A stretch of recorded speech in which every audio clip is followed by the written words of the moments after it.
Today we're going to be talking about Talvin Singh. He's a established tabla player and composer, drum and bass musician from London, England, and he's best known for his album "Okay," which came out in '98. Although today we're going to be reviewing his album from 2001, which is called Ha, H-A, which was released on Island Records. So, with Talvin Singh, he's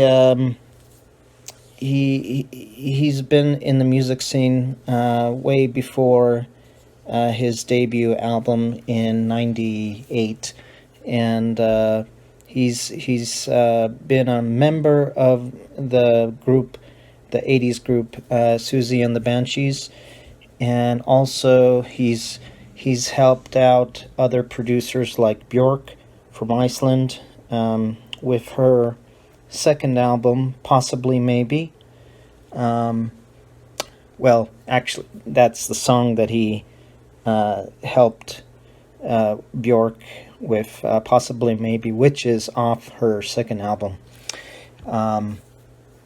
And she's also, sorry, he's also worked with the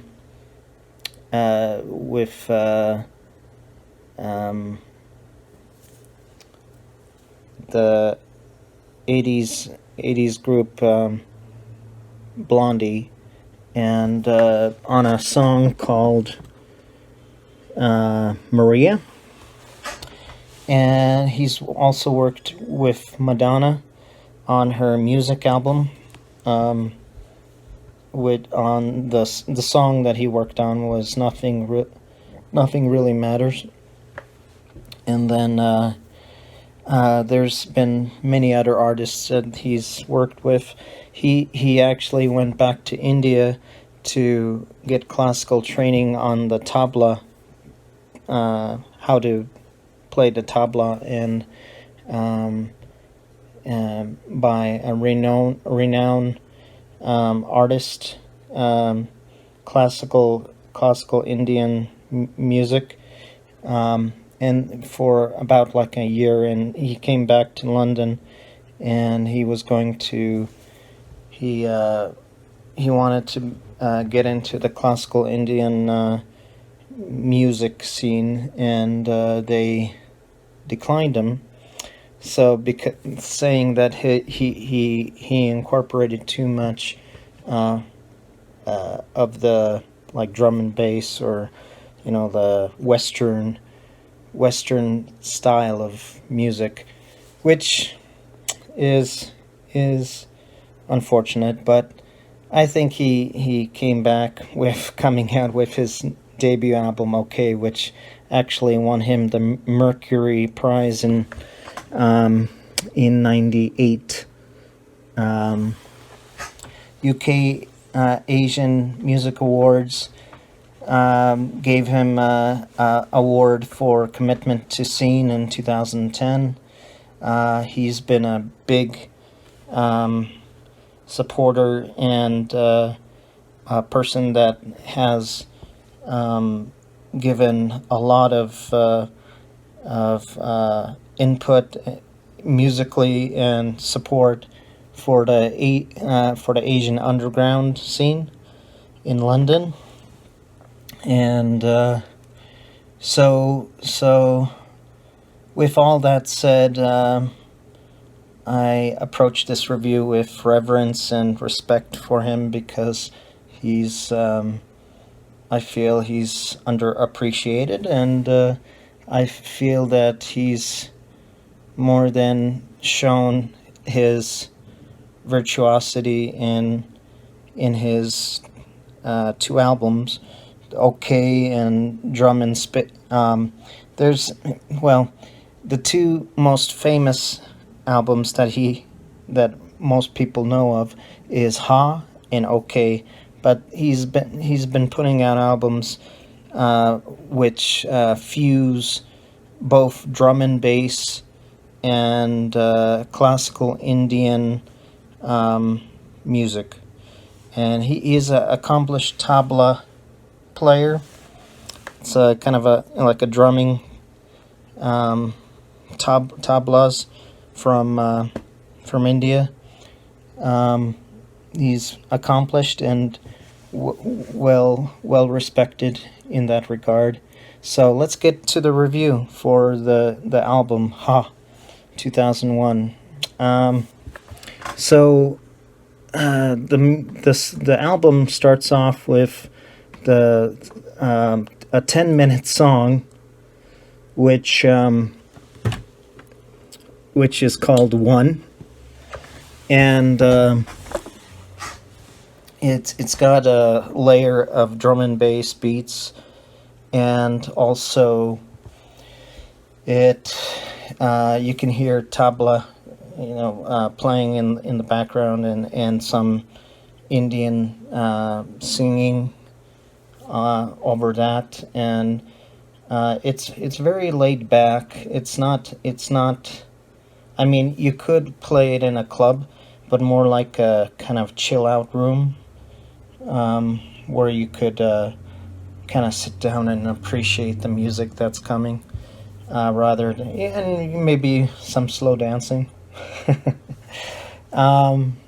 So yeah, one is it's just the moment it starts, you can hear all these percussion beats, and you can definitely tell that a lot of it's an organic drumming, and also drum and bass like technique that you hear straight from the very beginning, which is, for some people would say 10 minutes is long, but 10 minutes goes by very quickly.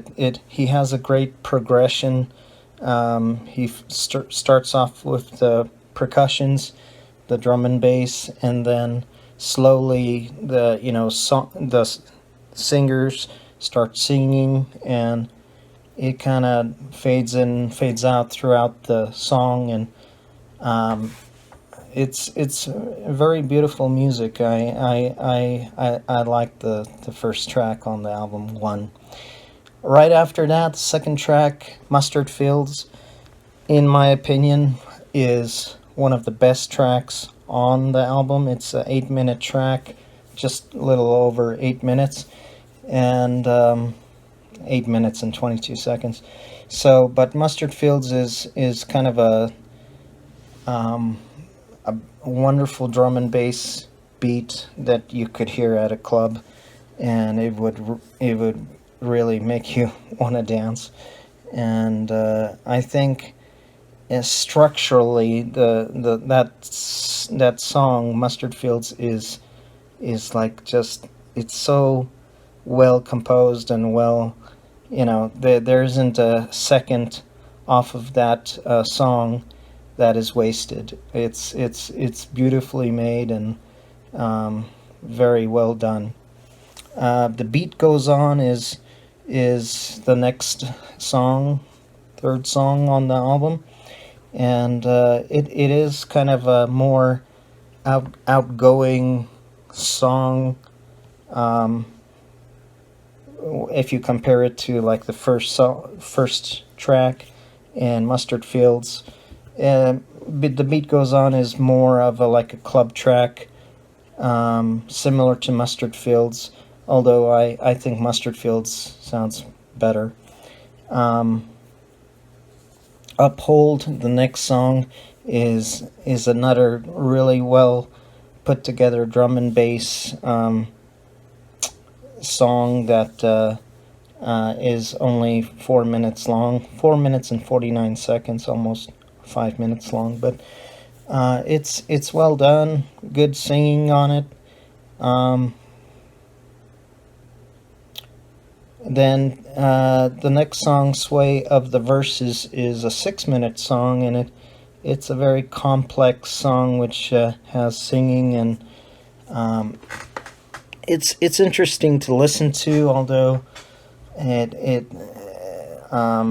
kind of from after Uphold, I think Sway of the Verses is doesn't keep my attention as much. Dubla, the next song is a wonderful song that the tabla playing on Dubla is beautiful. It's 5 minute song, and you could definitely play that in a nightclub or dance to it. It's a very upbeat song, and it's one of those songs that I really appreciate.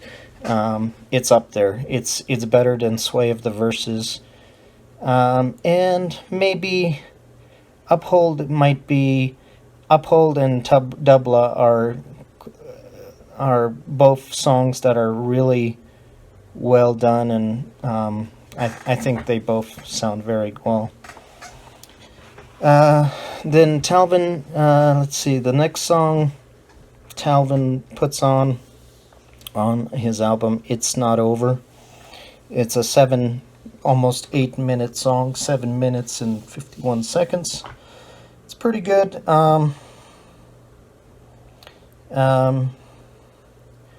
Although it doesn't keep my attention too much. The Abylonia starts with a nursery rhyme, Western nursery rhyme, Twinkle Twinkle Little Star, and the words are slightly different, but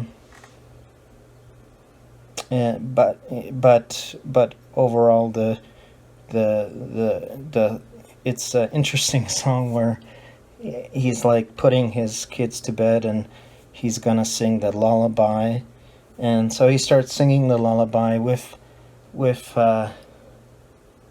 instead of saying beautiful star in the sky, he says beautiful gem in the sky, and a slight variations in the wording of the nursery rhyme.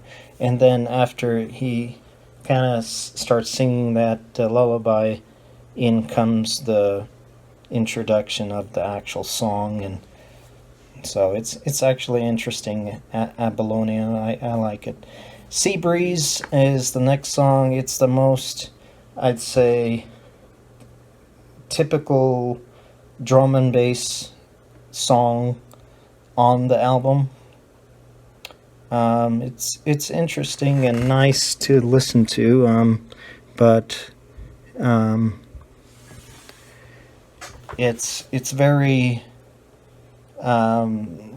very simple in regards to like a drum and bass song. Next song, Bobby Style, is good as well. Then the album ends off with Silver Flowers, which is I actually enjoy Silver Flowers a lot. It's a beautiful 4 minute and 47 second song. So the songs that really stick out for me on the album are Silver Flowers, the last song on the album. And then Abylonia is interesting, just the structure of his idea of what he thought would be interesting, singing a lullaby to his child as they fall asleep. That one's good too. I really like Dubla, Dubla, and then Uphold is very interesting. It's not a typical drum and bass song. The structure is very unique. It's actually one of the most unique songs on the album, Uphold, which because it's the structure of how the beat is made, and it's not a typical drum and bass song. It sounds very unique to me. Then The Beat Goes On is a really good song, but the best song of all is Mustard Fields, and then of course the 10-minute One song, which starts off the album. Um, so in regards to giving a rating for the album, I would give it a probably a 8.5 out of 10. And obviously there's others that would give it a higher rating, but that's my personal opinion. In It's a much more laid back album if you compare it to his OK album from '98. This one, the Ha album, came out in 2001, and it's kind of like a just a very relaxed album. There are a few tracks on the album that are very upbeat. For instance, Mustard Fields, The Beat Goes On, and Dubla is nice. You could Dubla is one of those unique songs where you can either dance to it or just sit and listen to it, and you would still enjoy it as like a chill out song. um, I have deep respect for Talvin. He's Talvin Singh. He's been a great producer and influence on the Asian underground in Britain and the world, and many other albums and artists have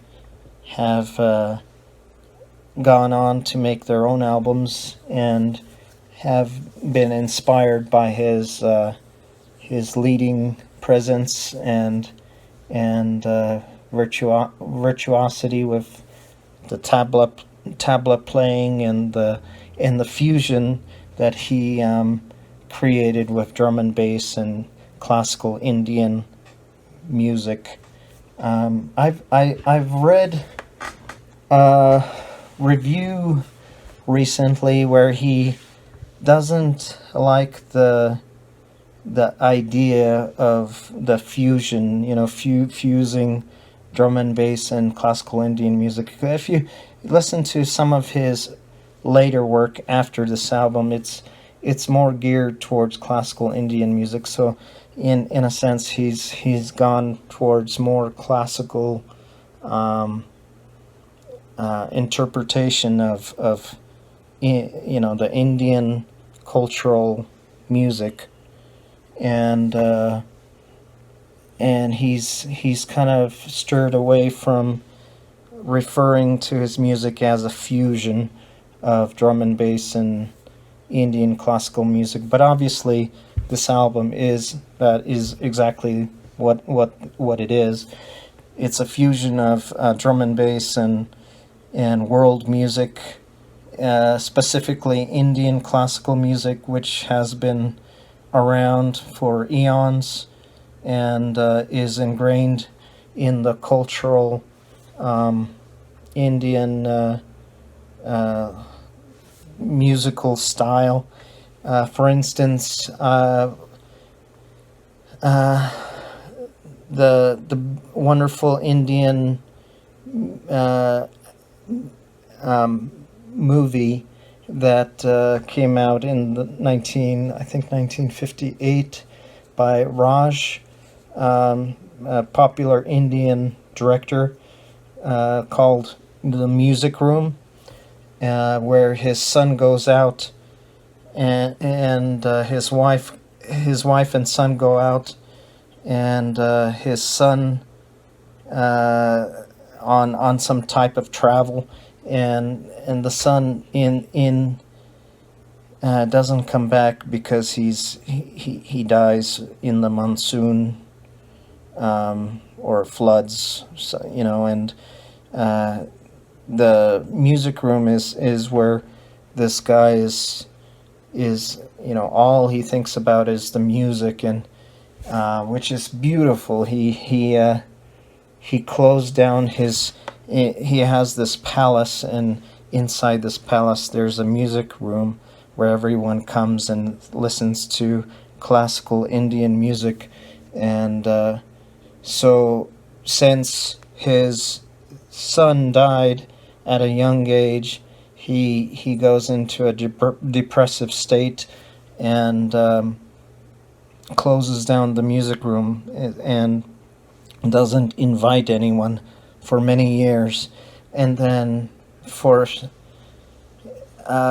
you know, later when he gets older, he decides, you know, let's open up the music room one more time and invite everyone to appreciate the music. So everyone comes back and listens to the music in his palace inside the music room, and during that scene, it's you can hear some of the most beautiful classical Indian music that is played by some of the top echelon of classical music, classical Indian music creators during that specific time in the 50s, that Raj actually asked for them to play in that movie. But I'm kind of going off on a tangent, so you know, it's the beauty of this album that Talvin Singh created is the fusion of Western culture with the classical Indian style music that has been around for, like I say, eons of cultural music, and he does a really good job in this album. It's a very laid back album, not an album that you would maybe play in a nightclub, maybe in a chill out room at a nightclub where one room is, you know, they play big beats and techno music and just really hard music, and then there's this other room that's adjacent to it, and you would just go into that room and you would hear this style of music kind of wash over you and cleanse you with the beautiful classical Indian music, fused together with drum and bass. So I think Talvin did a good job in this album. Tell me what you think if you've heard this album and if you enjoy it. I will be reviewing his album OK, which came out in the late 90s. This one came out in the late 2000 or early 2000s. Sorry, 2001. So tell me what you think, and let me know if you like this review. Have a good one. See you next time.